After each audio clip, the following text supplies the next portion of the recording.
What's up, guys? Hope you're having a great week so far. As I'm filming this, it is Saturday, which means that we're taking a little bit of time off from our primary builds that we work on during the week and spending the weekend playing catch up on a few things that we don't get to work on during the week.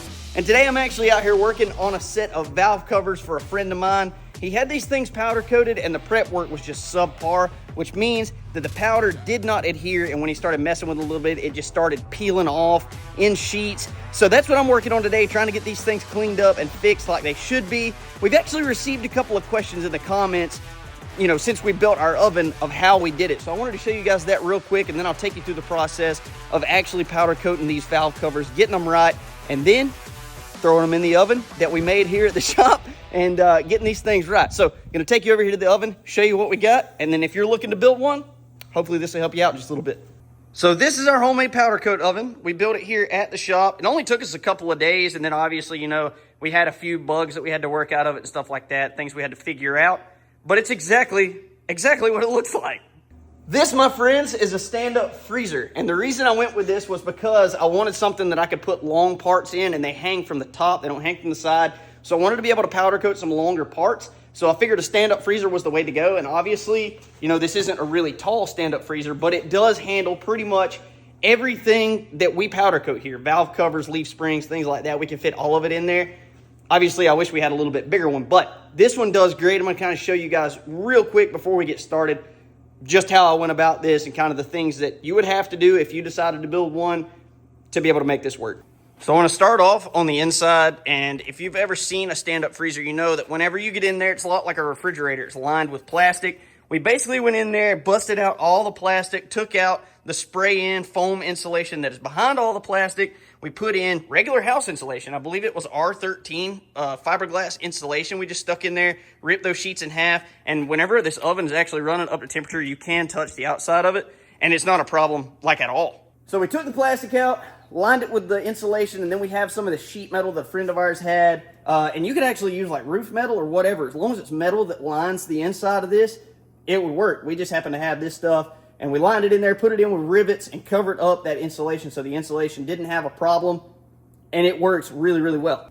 Then moving down here to the heating elements, this is actually the heating elements out of a household oven that we found in a junkyard. Went and pulled those out, and then our rack up here that we hang everything from is the rack out of the freezer, and it works actually really, really well.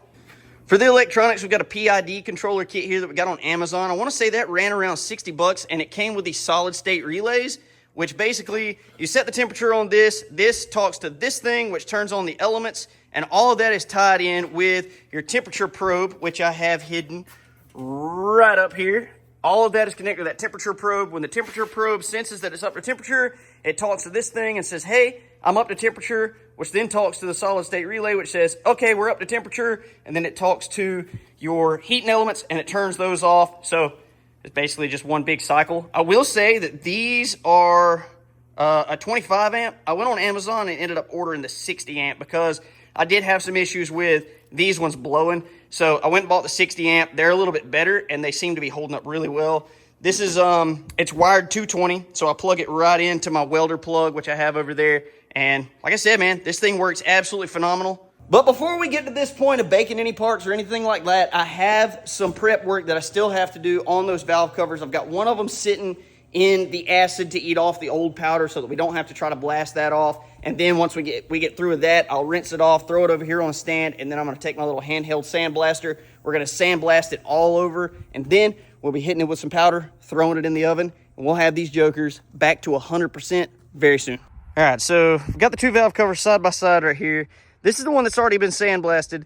This is the one that was not. I'm going to show you this up close a little bit, and you can see right there, there's little scratches in it here and there. Like right there, there's some. Right there, there's some.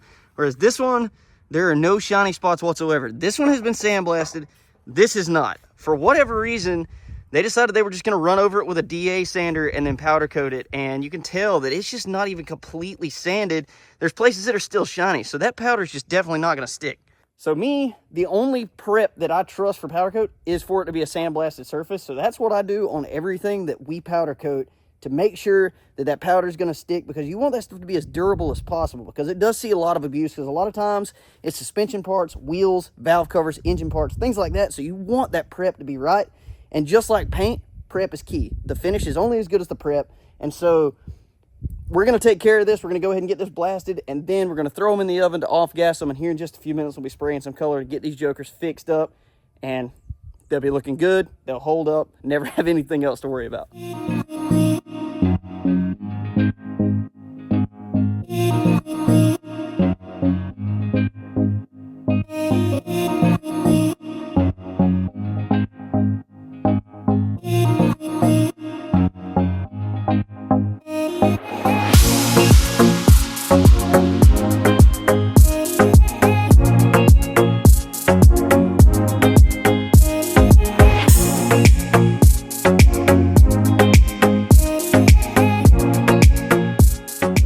All right, guys, so we got our parts in the oven, and those are off-gassing right now. Apparently, with metal, once you get it up to a certain temperature, it starts to release these gases and these oils and stuff that are actually in the metal that I guess somehow get in there during the manufacturing process. So pretty much, you put it in the oven, get it up to the temperature you're going to powder coat it at, get the part up to temperature, and let it sit for however long it's going to take for the powder to cure. Usually I'll leave it a few more minutes, so that way I know I don't have any issues whatsoever. So that's pretty much what it's doing right now. And on top of that, after we washed it, it's also drying it. So we're going to leave that in there for a little bit. Once it actually gets up to the powder coat curing temperature, let it sit for a little bit. As soon as we get those out, we'll let those cool down, tape off a couple of surfaces, and we are about to shoot some powder.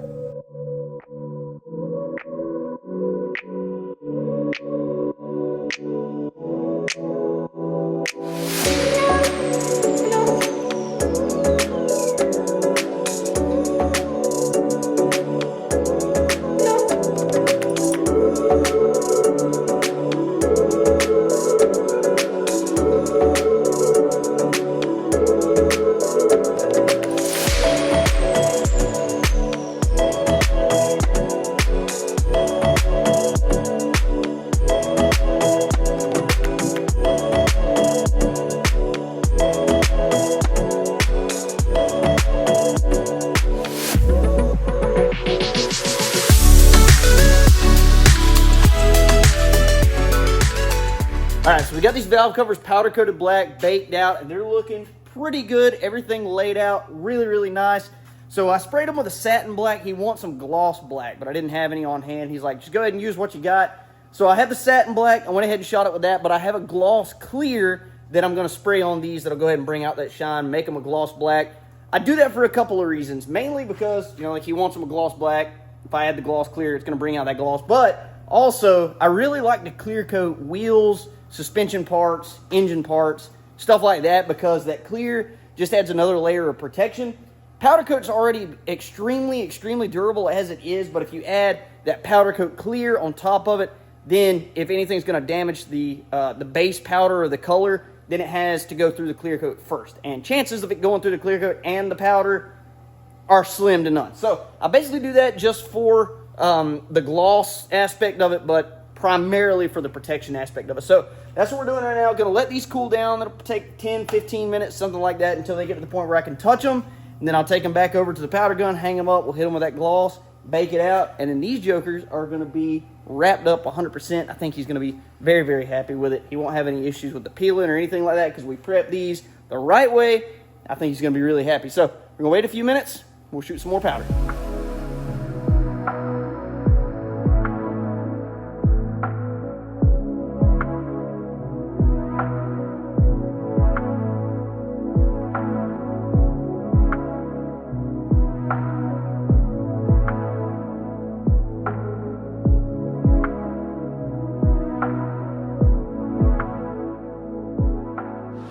All right, so I got the parts clear coated and in the oven. One of them kind of had a little bit of an issue with how it laid down, but we'll see how it turns out. You see it goes on white, and then whenever you get it in here and bake it, it flows out clear, which you can kind of tell right there. That one's starting to, so I think that one's gonna look pretty good. But we're gonna leave this in here for a little bit. I'll let you guys know how she looks here in a few minutes. All right, so I couldn't help myself. I had to take a little bit of a peek in the oven before I actually showed you guys, but these jokers look pretty slick. Not bad for doing it in a freezer. All right, check these out.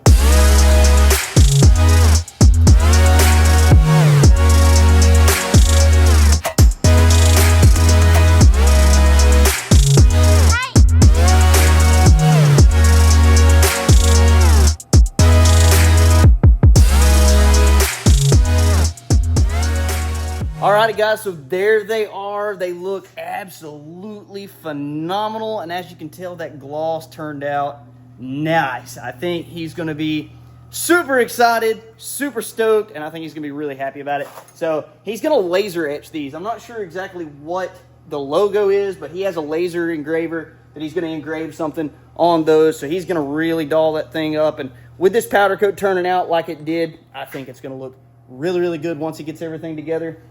And he's not going to have any issues with it, most importantly, because we did take our time prepping this and we got it right. So we did everything that we could possibly do. So if it fails now, I don't know what to tell you because I don't know why it failed. But anyway, I'm super happy with how they turned out. I hope he is too. But as always, I appreciate you guys tuning in. If you enjoyed this video, make sure to check out that one right there because YouTube thinks that's going to be the best thing for you to watch next. And also, hit that subscribe button because we got a lot of cool videos coming out and I don't want you guys to miss anything. So make sure you do that. We appreciate you tuning in. We'll catch you on the next one.